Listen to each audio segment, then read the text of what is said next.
ಇದು ಕನ್ನಡದ ನಲ್ಮೆಯ ಬಾನುಲಿ, ಹೆಮ್ಮೆಯ ಬಾನುಲಿ, ನಾಡು ನಾಡಿ ಬಯಸುವಂತ ನಾಡಿನುಲಿಯ ಬಾನುಲಿ, ಆಕಾಶವಾಣಿ ಮಡಿಕೇರಿ. ಆಕಾಶವಾಣಿ ಬಾನುಲಿ ಸರಣಿ ನರನಾಡಿ, ನರಮಂಡಲದ ಆರೋಗ್ಯ ಕುರಿತ ಸರಣಿ ಕಾರ್ಯಕ್ರಮ.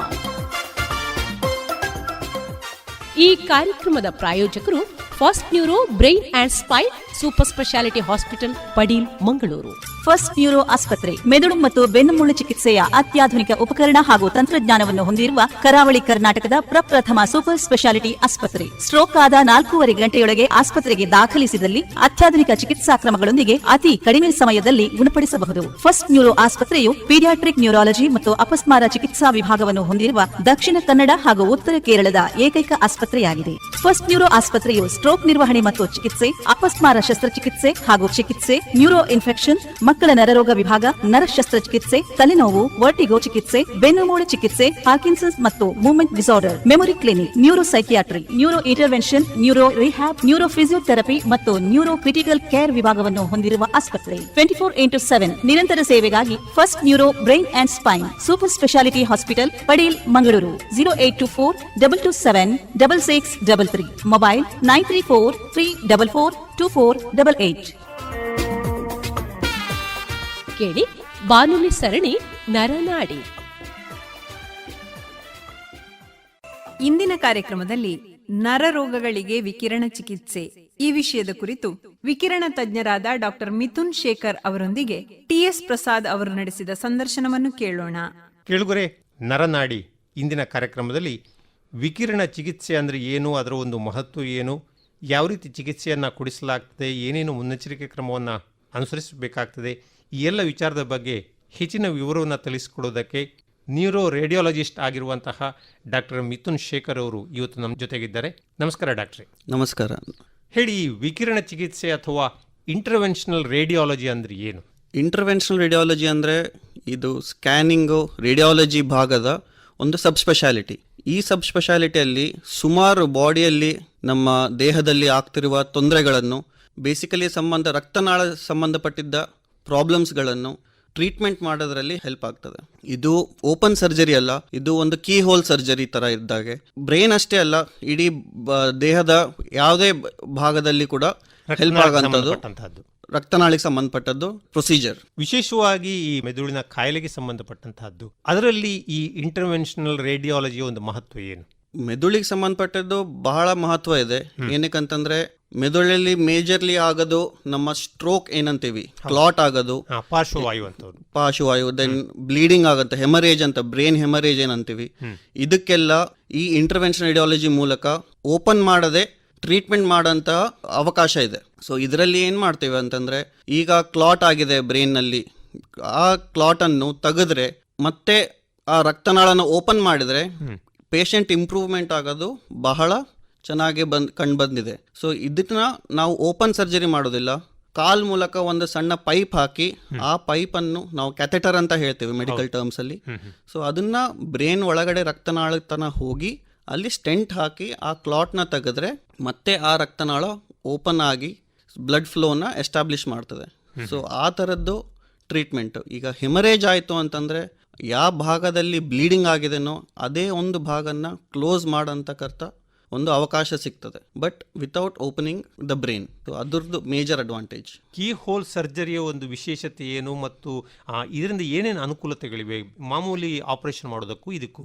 ಕೀ ಹೋಲ್ ಸರ್ಜರಿ ಕಳೆದ ಒಂದು 10-15 ವರ್ಷದಿಂದ ಇದು ಮೆಜಾರಿಟಿ ಇಂಪ್ರೂವ್ಮೆಂಟ್ಸ್ ಆಗಿದೆ. ಮುಂಚೆಲ್ಲ ಮಾಡ್ತಾ ಇದ್ರು, ಬಟ್ ಮೆಡಿಕಲ್ ಪ್ರಾಕ್ಟೀಸಲ್ಲಿ ಅಷ್ಟು ಬಂದಿರಲಿಲ್ಲ. ಸೊ ಈಗ ಅದ್ರದ್ದು ಮಹತ್ವ ಎಲ್ಲರಿಗೂ ಗೊತ್ತಾಗಿದೆ, ಜನರಿಗೆ ಜ್ಞಾನ ಬಂದಿದೆ. ಸೊ ಮೆಜಾರಿಟಿ ಪೇಷಂಟ್ಸ್ ಈಗ ಕೀ ಹೋಲ್ ಸರ್ಜರಿನ ಪ್ರಿಫರ್ ಮಾಡ್ತಾರೆ. ಏನಕ್ಕಂದ್ರೆ ಇದರಲ್ಲಿ ಓಪನ್ ಮಾಡಿ ಆಪರೇಟ್ ಮಾಡೋಂಥದ್ದು ಬೇಕಾಗೋದಿಲ್ಲ. ಇನ್ನೊಂದು, ಇದು ಹಾಸ್ಪಿಟಲ್ ಸ್ಟೇನ ಕಡಿಮೆ ಮಾಡ್ತದೆ. ಆಮೇಲೆ ಪ್ರೊಸೀಜರ್ ನಂತರ ರಿಕವರಿ ಆಫ್ ದ ಪೇಷಂಟ್ಸ್ ಕೂಡ ಬೇಗ ಆಗ್ತದೆ ಓಪನ್ ಸರ್ಜರಿ ಕಂಪೇರ್ ಮಾಡಿದ್ರೆ. ಕಡಿಮೆ ಆಗಬಹುದು. ಆಮೇಲೆ ಇದು ಸ್ಕಾರ್ ಇರೋದಿಲ್ಲ. ಕಾಲ್ ಮೂಲಕ ಒಂದು ಸಣ್ಣ ಪೈಪ್ ಹಾಕಿ ಆ ಪೈಪ್ ಮೂಲಕ ಎಲ್ಲ ಸರ್ಜರಿನ ಮಾಡಿ ಬರ್ಬೋದು. ಸೊ ಇದಕ್ಕೆ ಯಾವ ಥರ ಸ್ಕಾರ್ ಇರೋದಿಲ್ಲ, ಪರ್ಮನೆಂಟ್ ಡ್ಯಾಮೇಜ್ ಥರ ಯಾರು ಇರೋದಿಲ್ಲ. ಶೇವಿಂಗ್ ಮಾಡಬೇಕು, ಹೆಡ್ ಶೇವ್ ಮಾಡಬೇಕಂತ ಅದು ಅವಶ್ಯಕತೆ ಇಲ್ಲ. ಕಲ್ಲನ್ನು ಓಪನ್ ಮಾಡಬೇಕು ಅಗತ್ಯ ಇಲ್ಲವೇ ಇಲ್ಲ. ಸೊ ಆ ಥರದ್ದು. ಆಮೇಲೆ ಪೇಷಂಟ್ ಕಂಫರ್ಟಬಿಲಿಟಿ ಪ್ರೊಸೀಜರ್ ನಂತರ ರಿಕವರಿ ಆಗಲಿಕ್ಕೆ ಸುಲಭ. ಬ್ಲಡ್ ಲಾಸ್ ಏನು ಓಪನ್ ಸರ್ಜರಿನಲ್ಲಿ ಬ್ಲಡ್ ಲಾಸ್ ಜಾಸ್ತಿ ಇರ್ತದೋ ಅದು it is almost 5 to 10% open surgery ಅಷ್ಟು ಕಡಿಮೆ ಬ್ಲಡ್ ಲಾಸ್ ಚಾನ್ಸಸ್ ಇರ್ತದೆ. ಸೊ ಅದ್ರ ಥರ ಇನ್ನ ಪೇಷಂಟಿಗೆ ರಿಕವರಿ ಆಗಲಿಕ್ಕೆ ತುಂಬ ಹೆಲ್ಪ್ ಆಗ್ತದೆ. ಈಗ ಯಾವ್ಯಾವ ಸಂದರ್ಭಗಳಲ್ಲಿ ಎಲ್ಲ ಈ ರೇಡಿಯಾಲಜಿ ಅಥವಾ ಒಂದು ಕ್ಷಕಿರಣವನ್ನು ಉಪಯೋಗಿಸಲಾಗ್ತದೆ? ಕ್ಷಕಿರಣ ಈಗ ಎಲ್ಲ ತೊಂದರೆ, ಇವಾಗ ಒಂದು ಪೇಷಂಟ್ ಬಂದಿದೆ, ಒಂದು ತೊಂದರೆ ಕಂಡುಹಿಡಿಲಿಕ್ಕೆ ಕ್ಲಿನಿಕಲ್ ಎಕ್ಸಾಮಿನೇಷನ್ ಮಾಡೋದು ಒಂದು ಭಾಗ, ಇನ್ನೊಂದು ಸ್ಕ್ಯಾನಿಂಗ್ ಮಾಡೋದು ಇನ್ನೊಂದು ಭಾಗ. ಸೊ ಸ್ಕ್ಯಾನಿಂಗ್ ಮಾಡಿದಾಗ ನಮಗೆ ಗೊತ್ತಾಗ್ತದೆ ಬ್ರೈನ್ನಲ್ಲಿ ಈಗ ಸ್ಟ್ರೋಕ್ ಆಗಿದೆನೋ ಇಲ್ಲ ಬ್ಲೀಡಿಂಗ್ ಆಗಿದೆನೋ ಅಂತ. ಸೊ ಅದ್ರ ಪ್ರಕಾರ ನಮ್ಮ ಪ್ರೊಸೀಜರ್ನ ಪ್ಲಾನ್ ಮಾಡ್ಕೋಬಹುದು. ಸೊ ಬ್ರೈನ್ ಅಲ್ಲದೆ ಲಿವರಲ್ಲಿ ಗಡ್ಡೆ ಆಗ್ತದೆ, ಅದ್ರ ಕಿಡ್ನಿಯಲ್ಲಿ ಗಡ್ಡೆ ಆದ್ರೂ ಕೂಡ ಅದನ್ನ ಟ್ರೀಟ್ಮೆಂಟ್ ಮಾಡೋಂಥ ಕೆಪಾಸಿಟಿ ಇಂಟರ್ವೆನ್ಷನ್ ರೇಡಿಯಾಲಜಿನಲ್ಲಿ ಇದೆ. ಓಪನ್ ಸರ್ಜರಿಗಿಂತ ಜಸ್ಟ್ ಒಂದು ನೀಡಲ್ ಮೂಲಕ ಆ ಗಡ್ಡೆಯನ್ನು ಕರಗಿಸ್ಬೋದು. ಸೊ ಆ ಥರದ್ದೆಲ್ಲ ಅಡ್ವಾಂಟೇಜಸ್ ಇರ್ತದೆ. ಆಮೇಲೆ ಕಾಲ್ ಬ್ಲಾಕ್ ಆಗ್ತದೆ. ಈಗ ಸ್ಮೋಕಿಂಗ್, ಡಯಾಬಿಟಿಸ್ ಇದ್ದವರಿಗೆ ಕಾಲಿನಲ್ಲಿ ರಕ್ತನಾಳ ಬಂದಾಗಿರ್ತದೆ, ಬ್ಲಡ್ ಫ್ಲೋ ಕಡಿಮೆ ಆಗಿರ್ತದೆ. ಸೊ ಅಂಥವರಲ್ಲಿ ನಾವು ಆ ರಕ್ತನಾಳನ ವಿತೌಟ್ ಸರ್ಜರಿ ಸಣ್ಣ ಕೀ ಹೋಲ್ ಮೂಲಕ ಆ ರಕ್ತನಾಳನ ಓಪನ್ ಮಾಡಿ ಮತ್ತೆ ರಕ್ತನಾಳನ ಸಪ್ಲೈ ಕಂಟಿನ್ಯೂ ಮಾಡ್ಬೋದು. ಸೊ ಇದರಿಂದ ಆಂಪ್ಯುಟೇಷನ್ ಅಂತ ಏನು ಹೇಳ್ತೀವಲ್ಲ ಅದನ್ನ ತಡೆಗಟ್ಟಿಸ್ಬೋದು. ಅಂದ್ರೆ ಕಾಲನ್ನ ಕತ್ತರಿಸುವಂತ ಬೇಕಾಗೋದಿಲ್ಲ, ಅವಶ್ಯಕತೆ ಇರೋದಿಲ್ಲ. ಸೊ ಅದು ಬಹಳ ಹೆಲ್ಪ್ ಆಗ್ತದೆ. ಒಬ್ಬರಿಗೆ ಕಾಲು ನಾವು ಕೊಡ್ತಾ ಇದೀವಿ ಅಂತ ನಡಿಲಿಕ್ಕೆ ಮತ್ತೆ ಅವ್ರಿಗೆ ಆಗ್ತದೆ ಅಂತಂದ್ರೆ ಅದು ಆ ಪೇಷಂಟಿಗೆ ಒಳ್ಳೆ ಇನ್ನೊಂದು ಚಾನ್ಸ್ ಸಿಕ್ಕಾಗೆ. ಸೊ ವೆರಿಕೋಸ್ ವೇನ್ ಅನ್ನುವಂಥದ್ದು ಕೂಡ ಇದರಲ್ಲೇ ಬರ್ತದೆ. ಹೌದು, ವೆರಿಕೋಸ್ ವೇನ್ಸ್ ಅಂದ್ರೆ ಕಾಲಿನ ವೇನ್ಸ್ ಏನಿರ್ತದಲ್ಲ ದಪ್ಪ ಆಗಿರ್ತದೆ. ಇದು ಎಲ್ಲ ಮೋಸ್ಟ್ ಪ್ರಾಬ್ಲಿ ಬಹಳ ನಿಂತು ಕೆಲಸ ಮಾಡ್ತದಂತವರಿಗೆ ಈ ತರದ್ದು ಪ್ರಾಬ್ಲಮ್ ಬರ್ತದೆ. ಸೊ ಇದರಲ್ಲಿ ಲೇಸರ್ ಮೂಲಕ ನಾವು ಆ ರಕ್ತನಾಳನ್ನ ನಾವು ಅಬ್ಲೇಷನ್ ಅಂತ ಹೇಳ್ತೇವೆ, ವೆರಿಕೋಸ್ ವೇನ್ ಅಬ್ಲೇಷನ್ ಅಂತ. ಸೊ ಅದನ್ನ ಮಾಡಿದ್ರೆ ಅಡ್ಮಿಷನ್ನು ಬೇಡ, ಇದಕ್ಕೆ ಓಪನ್ ಸರ್ಜರಿ ಅಂತೂ ಬೇಡವೇ ಬೇಡ. 2 ಗಂಟೆ ಪ್ರೊಸೀಜರ್ ಮಾಡಿದ್ರೆ ಅವರಿಗೆ ಫುಲ್ ಪರ್ಮನೆಂಟ್ ಸೊಲ್ಯೂಷನ್ ಸಿಗ್ಬೋದು. ಸೊ ಆ ಥರದ್ದು ಒಂದು ಟ್ರೀಟ್ಮೆಂಟ್ ಸ್ಟ್ರಾಟಜಿ ಇದು ವೆರಿಕೋಸ್ ವೇನ್ಸ್ ನೋಡಿದರೆ ನಾವು. ಸೊ ದೇಹದ ಆಲ್ಮೋಸ್ಟ್ ಎಲ್ಲ ಭಾಗಗಳನ್ನ ಟ್ರೀಟ್ಮೆಂಟ್ ಮಾಡೋ ಕೆಪಾಸಿಟಿ ಇದೆ ಅಲ್ಲಿ ರಕ್ತನಾಳ ಸಂಬಂಧಪಟ್ಟಿದ್ದ ತೊಂದರೆಗಳಿಗೆ. ಈ ಬ್ಲಡ್ ಕ್ಲಾಟ್ ಆಗುವುದಕ್ಕೆ ಕಾರಣ ಏನು? ಅಂದ್ರೆ ಬ್ಲಡ್ ಕ್ಲಾಟಿಂಗ್ ಅಂದ್ರೆ ಏನು? ಬ್ಲಡ್ ಕ್ಲಾಟಿಂಗ್ ಅಂತಂದ್ರೆ ಈಗ ಹಾರ್ಟ್ ಇಂದ ಬ್ಲಡ್ ಪಂಪ್ ಆಗ್ತಾ ಇರ್ತದೆ, ಇಡೀ ದೇಹಕ್ಕೆ ಪಂಪ್ ಆಗ್ತಾ ಇರ್ತದೆ, ಬ್ರೈನಿಗೆ ಹೋಗ್ತದೆ, ಮ್ಯಾಕ್ಸಿಮಮ್ ಬ್ರೈನಿಗೆ ಹೋಗ್ತದೆ. Because brain precious organ, liver ಆಮೇಲೆ ದೇಹದ ಎಲ್ಲ ಅಂಗಾಂಗಗಳನ್ನು ಹತೋಟಿ ಮಾಡಿಕೊಂಡಿರೋದು brain. Okay, so maximum blood supply ಬ್ರೈನಿಗೆ ಹೋಗೋದು. ಸೊ ಈ blood supply continuous dynamic process ಇದು, ಎಲ್ಲೂ ನಿಂದ್ರೋದಿಲ್ಲ. ಒಂದು ಕಡೆಯಿಂದ ಹೋಗ್ತದೆ, ಇನ್ನೊಂದು ಕಡೆಯಿಂದ ಹಾರ್ಟಿಗೆ ಮತ್ತೆ ಬರ್ತದೆ. ಸೊ ಇದು ಫ್ಲೋನ ಎಲ್ಲಾದ್ರೂ ಬ್ಲಡ್ ಗಟ್ಟಿ ಆದ್ರೆ ಅವಾಗ ಆ ಬ್ಲಡ್ ರಕ್ತನಾಳ ಸಪ್ಲೈ ಏನಿರ್ತದೆ ಸ್ಟಾಪ್ ಆಗ್ತದೆ. ಈ ಗಟ್ಟಿ ಆಗ್ಲಿಕ್ಕೆ ಕಾರಣ ಸುಮಾರಿದೆ. ಒಂದು ಮೇಜರ್ ನಮ್ಮ ಭಾರತ ದೇಶದ ಪಾಪ್ಯುಲೇಷನ್ ನಲ್ಲಿ ಹೈ ಕೊಲೆಸ್ಟ್ರಾಲ್ ಇದ್ದವ್ರದ್ದು, ಇನ್ನೊಂದು ಡಯಾಬಿಟಿಸ್, ಇನ್ನೊಂದು ಹೈಪರ್ ಟೆನ್ಷನ್, ಇದು ಮೇನ್. ಸ್ಮೋಕಿಂಗ್ ನಾವು ಹಚ್ಕೊಂಡಿರೋಂಥದ್ದು. ಡಯಾಬಿಟಿಸ್, ಹೈಪರ್ ಟೆನ್ಷನ್ ನಾವು ಬ್ಯಾಡ್ ಅಂದ್ರೂ ಬಂದೇ ಬರ್ತದೆ ಒಂದ್ಸಲ. ಬಟ್ ಸ್ಮೋಕಿಂಗ್ ಅದೊಂದು ಬ್ಯಾಡ್ ಹ್ಯಾಬಿಟ್. ಸೊ ಅದನ್ನ ಸ್ಟಾಪ್ ಮಾಡಬೇಕು. ಇಲ್ಲ ಅಂತಂದ್ರೆ ಇದೆಲ್ಲ ಕಾರಣಗಳಿಂದ ಬ್ಲಡ್ ಕ್ಲಾಟ್ ಆಗಂತದ ಪರಿಸ್ಥಿತಿ ಬರ್ತದೆ. ಬ್ರೈನ್ ನಲ್ಲಿ ಅಷ್ಟೇ ಅಲ್ಲ, ದೇಹದ ಯಾವುದೇ ರಕ್ತನಾಳ ಕೂಡ ಬ್ಲಾಕ್ ಆಗೋ ಚಾನ್ಸಸ್ ಇರ್ತದೆ. ಬಟ್ ಬ್ರೈನ್ ನಲ್ಲಿ ಆದ್ರೆ ತೊಂದರೆ ಬಹಳ ಜಾಸ್ತಿ. ಆಮೇಲೆ ಈ ಬ್ಲಡ್ ಕ್ಲಾಟಿಂಗ್ ಎನ್ನುವಂತದ್ದು ಯಾವ ದೇಹದ ಯಾವ ಭಾಗದಲ್ಲಿ ಹೆಚ್ಚಿನ ಪ್ರಮಾಣದಲ್ಲಿ ಕಂಡು ಬರುವಂತದ್ದು? ಹೆಚ್ಚಿನ ಪ್ರಮಾಣದಲ್ಲಿ ಕಂಡು ಬರುವಂಥದ್ದು ಅಂತಂತಂದ್ರೆ ಬ್ರೈನ್ ಫಸ್ಟ್. ಯಾಕಂದ್ರೆ ಇಲ್ಲಿ ನಮ್ಮ ರಕ್ತನಾಳದ್ದು ಸಪ್ಲೈ ತುಂಬಾ ಜಾಸ್ತಿ ಇರ್ತದೆ. ರಕ್ತನಾಳಗಳ ವಾಲ್ಯೂಮ್ ಏನಂತೀವಿ, ಡೆನ್ಸಿಟಿ ಏನಿರ್ತದೆ ಅದು ಕೂಡ ಜಾಸ್ತಿ ಇರ್ತದೆ. ಆಮೇಲೆ ಸಣ್ಣ ಸಣ್ಣ ರಕ್ತನಾಳಗಳು ಇವೆಲ್ಲ 1-2 mm 3 mm ಆ ಲೆಕ್ಕದಲ್ಲಿ, ಮಿಲಿಮೀಟರ್ ಲೆಕ್ಕದಲ್ಲಿ ಇರ್ತದೆ. ಸೊ ಇಲ್ಲಿ ಕ್ಲಾಟ್ ಆಯ್ತು ಅಂತಂದ್ರೆ ಸಣ್ಣ ರಕ್ತನಾಳ ಕ್ಲಾಟ್ ಆದ್ರೂ ಕೂಡ ಅದರ ಅಫೆಕ್ಟ್ಸ್ ತುಂಬಾ ಜಾಸ್ತಿ ಇರ್ತದೆ. ಪ್ಯಾರಲೈಟಿಕ್ ಅಟ್ಯಾಕ್ ಆಗೋದು ಜಾಸ್ತಿ ಚಾನ್ಸಸ್ ಇರ್ತದೆ. ಸೊ ಒಂದು ಬ್ರೈನ್, ಇನ್ನೊಂದು ಕಾಲುಗಳಲ್ಲಿ. ಈ ಯೂಶಲಿ ನಾವು ನೋಡ್ತೀವಿ ಡಯಾಬಿಟಿಕ್ ಅಲ್ಸರ್ ಅಂತ ಹೇಳ್ತಾರೆ, ಇಲ್ಲ ಇದು ಸ್ಮೋಕಿಂಗ್ ಆದವರಿಗೆ 2 ಬೆರಳು 3 ಬೆರಳು ಕಡ್ದಿರ್ತಾರೆ, ಆಂಪ್ಯುಟೇಷನ್ ಮಾಡಿರ್ತಾರೆ. ಸೊ ಇದಕ್ಕೆಲ್ಲ ಕಾರಣ ಆ ಕ್ಲಾಟಿಂಗ್ ಸಂಬಂಧ ಆಗೋದು. ಆ ಕ್ಲಾಟ್ನ ತೆಗೆದ್ರೆ ಆ ಆಂಪ್ಯುಟೇಷನ್ ಮಾಡೋದು ಪರಿಸ್ಥಿತಿ ಬರೋದಿಲ್ಲ. ಈಗ ಈ ಬ್ಲಡ್ ಕ್ಲಾಟ್ ಆದ ನಂತರದ ಒಂದು ಸಮಸ್ಯೆಗಳು ಏನೇನು ಬರ್ತವೆ? ಬ್ಲಡ್ ಈಗ ಒಂದು ಪೇಷಂಟಿಗೆ ನಾವು ಬ್ರೈನ್ ಸಂಬಂಧಪಟ್ಟಿದ್ದು ಮಾಡ್ತಾ ಇರುವ. ಸೊ ಏನಂತಂದ್ರೆ ಬ್ಲಡ್ ಕ್ಲಾಟ್ ಆದ ನಂತರ ಪೇಷಂಟಿಗೆ ತೊಂದರೆಗಳಾಗೋದೇನು, ಒಂದು ಮಾತಾಡ್ಲಿಕ್ಕೆ ಕಷ್ಟ ಆಗೋದು, ಸ್ಲರಿಂಗ್ ಆಫ್ ಸ್ಪೀಚ್ ಅಂತೀವಿ ಅದಕ್ಕೆ.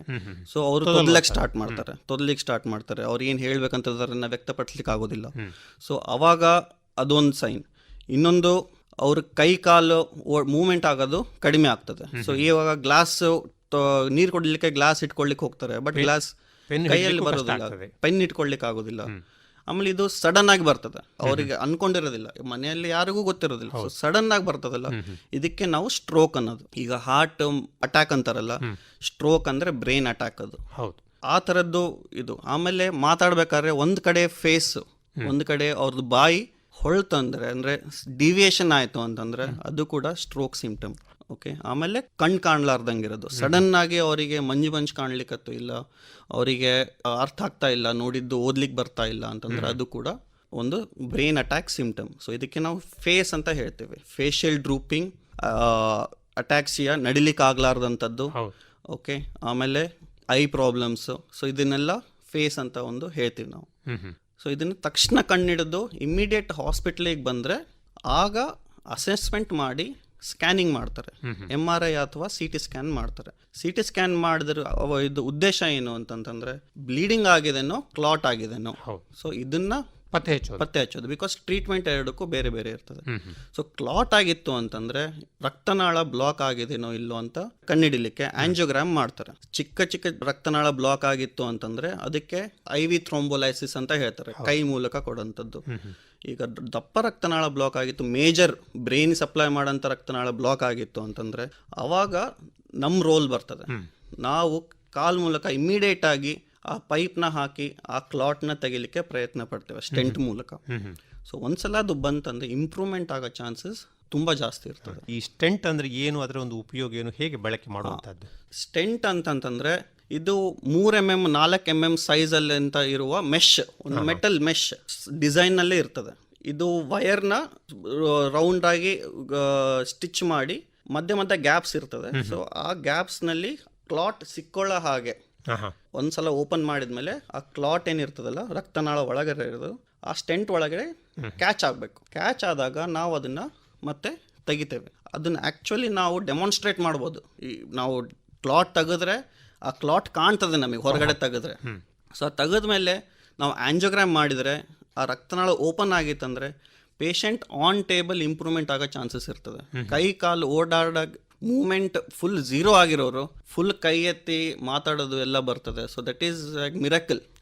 ಸೊ ಆ ಥರದ್ದು ಟ್ರೀಟ್ಮೆಂಟ್ ಇದು ಸ್ಟ್ರೋಕಿಗೆ. ಸೊ ಇದಕ್ಕೆ ಸ್ಟೆಂಟ್ ಮೆಕ್ಯಾನಿಕಲ್ ಥ್ರೋಂಬೆಕ್ಟಮಿ ಅಂತ ಥ್ರೋಂಬಸ್ನ ಕ್ಲಾಟ್ನ ತೆಗೆಯುವಂಥ ಮೂಲಕ ಇದು ಸ್ಟೆಂಟ್ ಹಾಕಿ.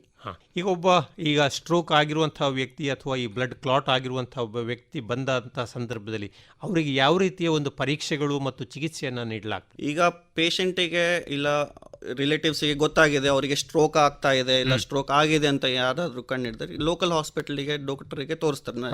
ಸೊ ಅಲ್ಲಿ BP ಎಲ್ಲ ಚೆಕ್ ಮಾಡಿ ಬ್ಲಡ್ ಶುಗರ್ನ ಚೆಕ್ ಮಾಡ್ತಾರೆ ಫಸ್ಟ್. ಯಾಕಂದ್ರೆ ನಮ್ಮ ಬಾಡಿಯಲ್ಲಿ ಶುಗರ್ ಲೆವೆಲ್ಸ್ ಕಡಿಮೆ ಆದ್ರೂ ಕೂಡ ಅದು ಕೂಡ ಒಂದು ಸ್ಟ್ರೋಕ್ ಮಿಮಿಕ್ ಅಂತ ಹೇಳ್ತಾರೆ, ಅಂದ್ರೆ ಸ್ಟ್ರೋಕ್ ತರ ಕಂಡು ಬರ್ತದೆ. ಸೊ ಅವೆರಡನ್ನ ರೂಲ್ ಔಟ್ ಮಾಡಿದ್ಮೇಲೆ ಅಲ್ಲಿಂದ ರೆಫರ್ ಆಗಿ ಈಗ ಅಲ್ಲಿ ಇಮ್ಮಿಡಿಯೇಟ್ ಆಗಿ ಡಾಕ್ಟರ್ ಆಮೇಲೆ ನರ್ಸಿಂಗ್ ಸ್ಟಾಫ್ ಎಲ್ಲ ಅಟೆಂಡ್ ಮಾಡಿ ಅವ್ರಿಗೆ ಅನ್ನಿಸ್ತು ಸ್ಟ್ರೋಕ್ ಇದೆ ಅಂತ ಅನ್ಸ, ಬ್ಲಡ್ ಶುಗರ್ ಲೆವೆಲ್ಸ್ ನಾರ್ಮಲ್ ಇದೆ, BP ಕೂಡ ನಾರ್ಮಲ್ ಇದೆ ಅಂತ ಅನಿಸ್ತಿದ್ದಾರೆ, ಅವ್ರನ್ನ MRI CT ಸ್ಕ್ಯಾನಿಗೆ ಸ್ಕ್ಯಾನಿಂಗ್ ಮಾಡ್ತಾರೆ. ಅಲ್ಲಿ ನಮಗೆ ಗೊತ್ತಾಗ್ತದೆ ಇದು ಬ್ಲೀಡಿಂಗಾ ಇದು ಕ್ಲಾಟ್ ಆಗಿದೆನಾ, ಅದ್ರ ಪ್ರಕಾರ ನಮ್ಮ ಮ್ಯಾನೇಜ್ಮೆಂಟ್ ಚೇಂಜ್ ಆಗ್ತದೆ. ಸೊ ಒಂದು ಶುಗರ್ ಲೆವೆಲ್ಸು, ಒಂದು BP ಚೆಕ್ ಮಾಡೋದು, ಆಮೇಲೆ CT ಸ್ಕ್ಯಾನ್, MRIದಲ್ಲಿ ನಮಗೆ ಗೊತ್ತಾಗ್ತದೆ ಇದನ್ನ ನಾವು ಸ್ಟೆಂಟ್ ಮೂಲಕ ಕ್ಲಾಟ್ನ ತೆಗಿಬೋದಾ ಇಲ್ವಾ ಅಂತ. ಇನ್ನೊಂದು ವೆರಿ ಇಂಪಾರ್ಟೆಂಟ್ ಪಾಯಿಂಟ್ ಅಂತಂದರೆ ಎಷ್ಟು ಬೇಗ ಬರ್ತಾರೆ ಅಷ್ಟು ಇಂಪ್ರೂವ್ಮೆಂಟ್ ಆಗೋ ಚಾನ್ಸಸ್ ಜಾಸ್ತಿ ಇರ್ತದೆ. ಕ್ಲಾಟ್ನ ತೆಗೆದ್ರೆ ಇಂಪ್ರೂವ್ಮೆಂಟ್ ಆಗೋ ಚಾನ್ಸಸ್ ಜಾಸ್ತಿ ಇರ್ತದೆ. ಸೊ ಎಷ್ಟು ಬೇಗ ಬರ್ತಾರೆ ಅಷ್ಟು ಚೆನ್ನಾಗಿ ಆ ಪೇಷಂಟ್ ಇಂಪ್ರೂವ್ಮೆಂಟಿಗೆ. ಆಮೇಲೆ ಈಗ ಈ ಲೋಕಲ್ ಅನಸ್ತೇಷಿಯಾದ ಬಳಕೆ ಅಂದರೆ ವಿಶೇಷವಾಗಿ ಇಂಥ ಒಂದು ಆಪರೇಷನ್ ಮಾಡುವಂಥದ್ದು ಅಥವಾ ರೇಡಿಯೋ ಥೆರಪಿಯನ್ನು ಮಾಡುವಂಥ ಸಂದರ್ಭದಲ್ಲಿ ಹೇಗೆ? ಇದು ಬ್ರೈನ್ ಸರ್ಜರಿ ಒಂದು ಮೂಲಕ, ಬಟ್ ಇದು keyhole surgery, open surgery ಅಲ್ಲ. ಸೊ ಬ್ರೈನಿಗೆ ಬಂದಾಗ ನಾವು ಯೂಶ್ವಲಿ ಜನರಲ್ ಅನಸ್ತೇಷಿಯಾನ ಪ್ರಿಫರ್ ಮಾಡೋದು. ಬಟ್ ಪೇಷಂಟ್ನ ಅಸೆಸ್ ಮಾಡಿ ಪೇಷಂಟ್ ಸ್ಟೇಬಲ್ ಇದ್ದಾರೆ, ಮಾತು ಕೇಳ್ತಾ ಇದ್ದಾರೆ, ಕಾಲು ಕೈ ಮೂವ್ ಆಗ್ತಾ ಇಲ್ಲ, ಬಟ್ ಅವ್ರು ಮಾತು ಕೇಳ್ತಾ ಇದ್ದಾರೆ, ಅವ್ರ ಕೈ ಬೇರೆ ಕೈ ಎಡಗೈ ಬಲಗೈ ಎತ್ತಾ ಇದ್ದಾರೆ, ಬಟ್ ಅವರಿಗೆ ನಾವು ಜನರಲ್ ಅನಸ್ತೇಷಿಯಾ ಕೊಡೋದಿಲ್ಲ. ಯಾಕಂದರೆ ನಮ್ಮ ಪ್ರೊಸೀಜರ್ ಕೂಡ ಅರ್ಧ ಗಂಟೆ ಮುಕ್ಕಾಲು ಗಂಟೆಗಿಂತ ಜಾಸ್ತಿ ಎಕ್ಸ್ಟೆಂಡ್ ಆಗೋದಿಲ್ಲ. ಸೊ ಅವರಿಗೆ ನಾವು ಜನರಲ್ ಅನಸ್ತೇಷಿಯಾ ಕೊಡೋದಿಲ್ಲ, ಲೋಕಲ್ ಅನಸ್ತೇಷಿಯಾ ಕೊಟ್ಟು ಮಾಡ್ತೇವೆ. ಬಟ್ ಇನ್ ಕೇಸ್ ಪೇಷಂಟ್ ಡಿಸ್ಓರಿಯಂಟೇಷನ್ ನಲ್ಲಿ ಇದ್ದಾರೆ, ಅವ್ರಿಗೆ ಅರ್ಥ ಆಗ್ತಾ ಇಲ್ಲ ಅವ್ರು ಎಲ್ಲಿದ್ದಾರೆ, ಏನ್ ಮಾತಾಡ್ತಿದ್ದಾರೆ ಅಂತ ಅವರಿಗೆ ನಾವು ಜನರಲ್ ಅನಸ್ತೇಷಿಯಾ ಕೊಡ್ತೇವೆ. ಬಟ್ ಪ್ರಿಫರಬಲಿ ಲೋಕಲ್ ಅನಸ್ತೇಷಿಯಾನೇ ಬೆಟರ್. ಸರ್, ಈಗ ಇನ್ನೊಂದು ಪ್ರಮುಖವಂತಹ ವಿಷಯ ಬ್ರೈನ್ ಹೆಮರೇಜ್ ಎನ್ನುವಂಥದ್ದು ಅಥವಾ ಬ್ಲೀಡಿಂಗ್ ಆಗುವಂಥದ್ದು, ಇದರ ಬಗ್ಗೆ ಹೇಳಿ. ಯಾಕಾಗಿ ಆಗ್ತದೆ, ಇದರ ಒಂದು ಚಿಹ್ನೆಗಳು ಯಾವ ರೀತಿ ಇರ್ತವೆ? ಬ್ರೈನ್ ಹೆಮರೇಜ್ ಆಗೋದು ಭಾರತ ದೇಶದಲ್ಲಿ most common cause hypertension. BP sudden ಆಗಿ ಶೂಟಪ್ ಆಯ್ತು ಅಂತ 300-400 ಹೋದ್ರೆ 300 ಬಹಳ ಆಯ್ತು, 250-200 ಮುಟ್ಟಿದ್ರು ಕೂಡ ಎಷ್ಟೊಂದು ಜನಕ್ಕೆ ಬ್ಲೀಡಿಂಗ್ ಆಗ್ಬಿಡ್ತದೆ.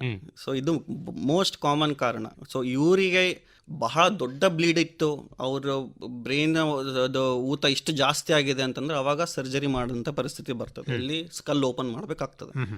ಇನ್ನೊಂದು ಕಾರಣ ಏನಂತಂದ್ರೆ ರಕ್ತನಾಳ ಊದ್ಕೊಂಡು ಅಲ್ಲಿಂದ ಬ್ಲೀಡಿಂಗ್ ಆಗೋದು. ಸೊ ಇದಕ್ಕೆ ಬ್ರೈನ್ ಅನ್ಯೂರಿಸಮ್ ಅಂತ ಹೇಳ್ತೇವೆ ನಾವು.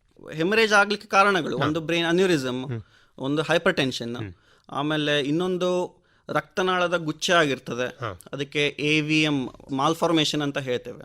ಅಂದ್ರೆ ಒಂದು ಆರ್ಟ್ರಿ ಒಂದು ವೇನ್ ಎರಡರದ್ದು ಮಿಕ್ಸ್ ಆಗಿರ್ತದೆ, ಸೊ ಅದರಿಂದ ಬ್ಲೀಡಿಂಗ್ ಆಗೋದು. ಸೊ ಇದು ಆಮೇಲೆ ಇನ್ನೊಂದು ಆಕ್ಸಿಡೆಂಟ್ ಆಗಿ ಬ್ಲೀಡಿಂಗ್ ಆಗಿ ಬರ್ತಾರಲ್ಲ, ಸೊ ಅವ್ರದ್ದೊಂದು ಮೋಸ್ಟ್ ಕಾಮನ್. ಸೊ ಇದೆಲ್ಲ 4-5 ಕಾರಣಗಳು ಬ್ರೈನಲ್ಲಿ ಬ್ಲೀಡಿಂಗ್ ಆಗಲಿಕ್ಕೆ. ಬಟ್ ಹೈಪರ್ ಟೆನ್ಷನ್, ಆಕ್ಸಿಡೆಂಟ್ ಬಹಳ ಕಾಮನ್. ಈಗ ಈ ರಕ್ತನಾಳದ ಊತದ ಬಗ್ಗೆ, ಇದರ ಬಗ್ಗೆ ಹೇಳಿ. ರಕ್ತನಾಳ ಊತದ್ದು ಅಂದ್ರೆ ಬ್ರೈನ್ ಅನ್ಯೂರಿಸಮ್, ಮೆಡಿಕಲ್ ಟರ್ಮಿನಾಲಜಿಯಲ್ಲಿ ಬ್ರೈನ್ ಅನ್ಯೂರಿಸಮ್ ಅಂತ ಹೇಳ್ತೇವೆ. ಸೊ ಇದರಲ್ಲಿ ಏನಾಗ್ತದಂತೆ, ರಕ್ತನಾಳ ಒಂದು ಪೈಪ್ ತರ ಇರ್ತದೆ, ಓಕೆ, ಸೀದಾ ಪೈಪ್ ತರ ಇರ್ತದೆ.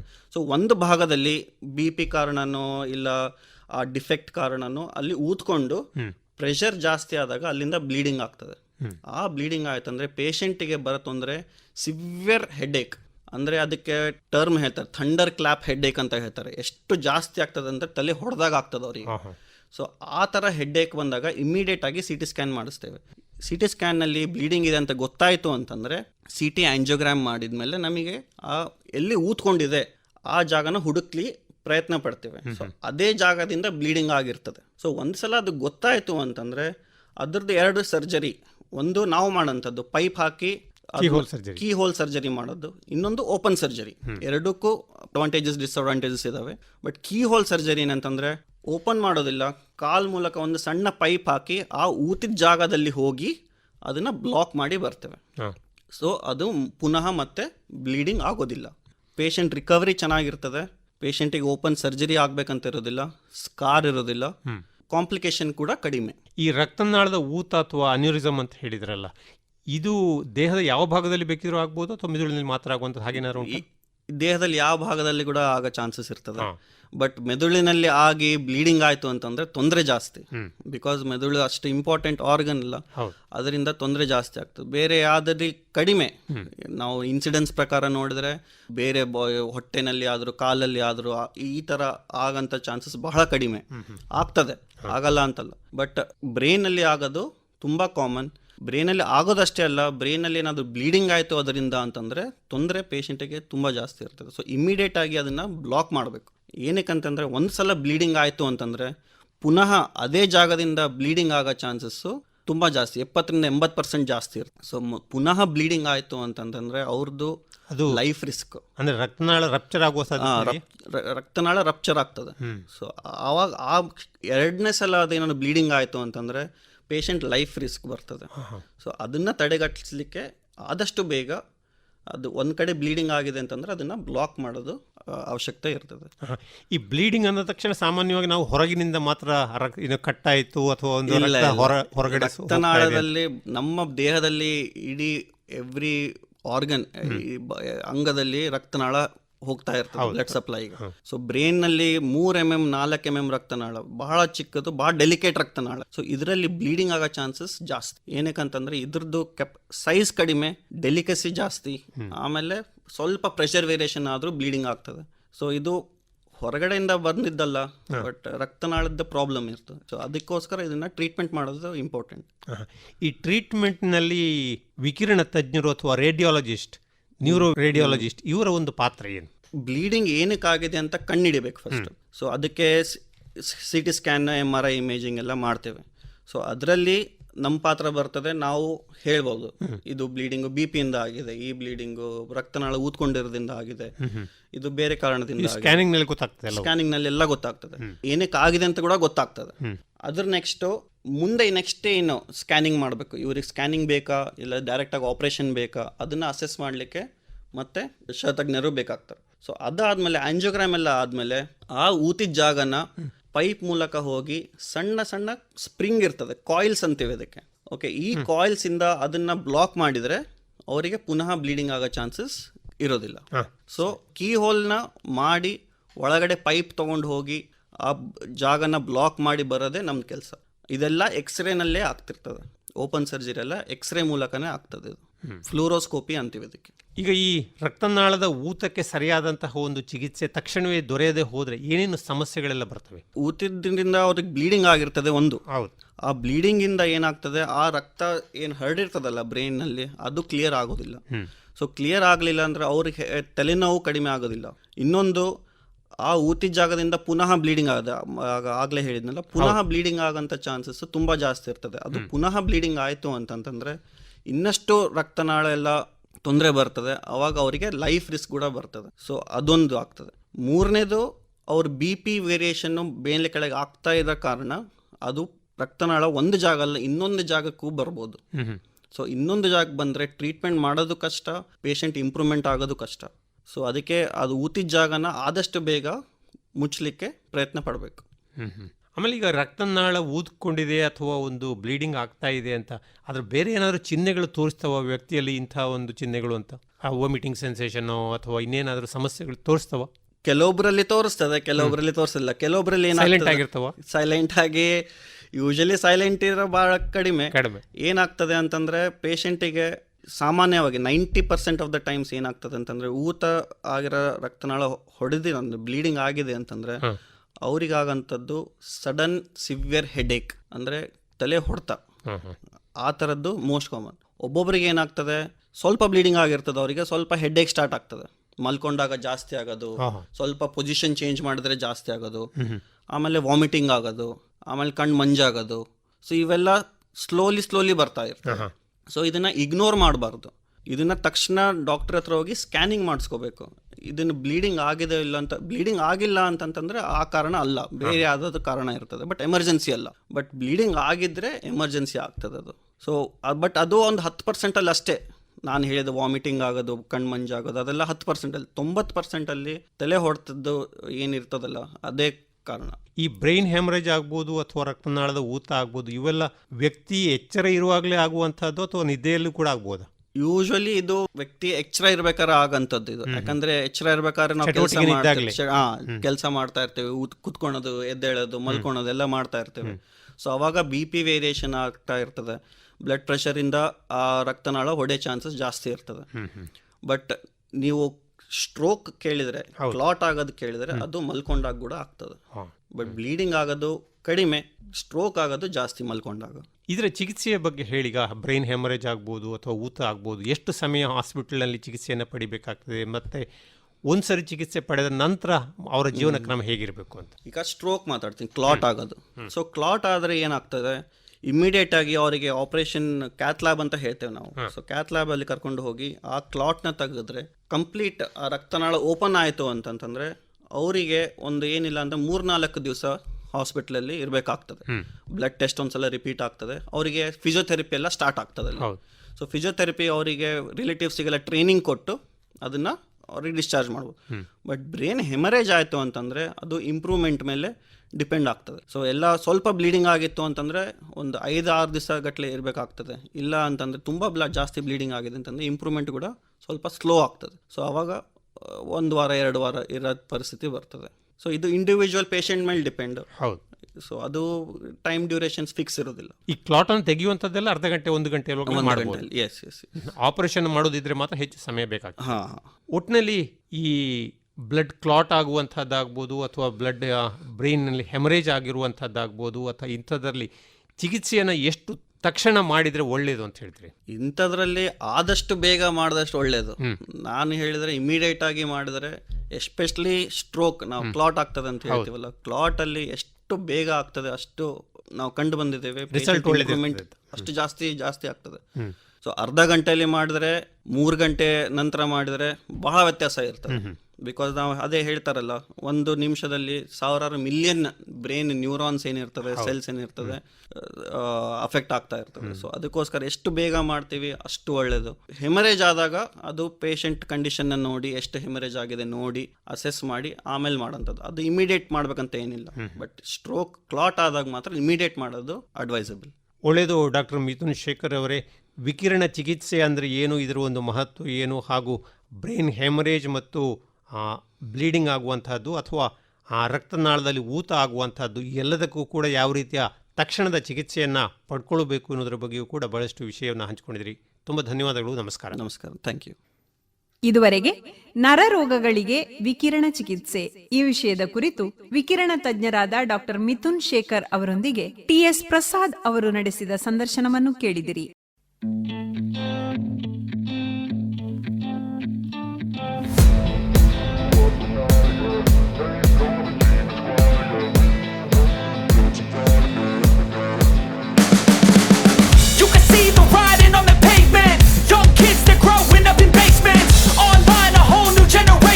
Super speciality hospital, Padil, Mangaluru.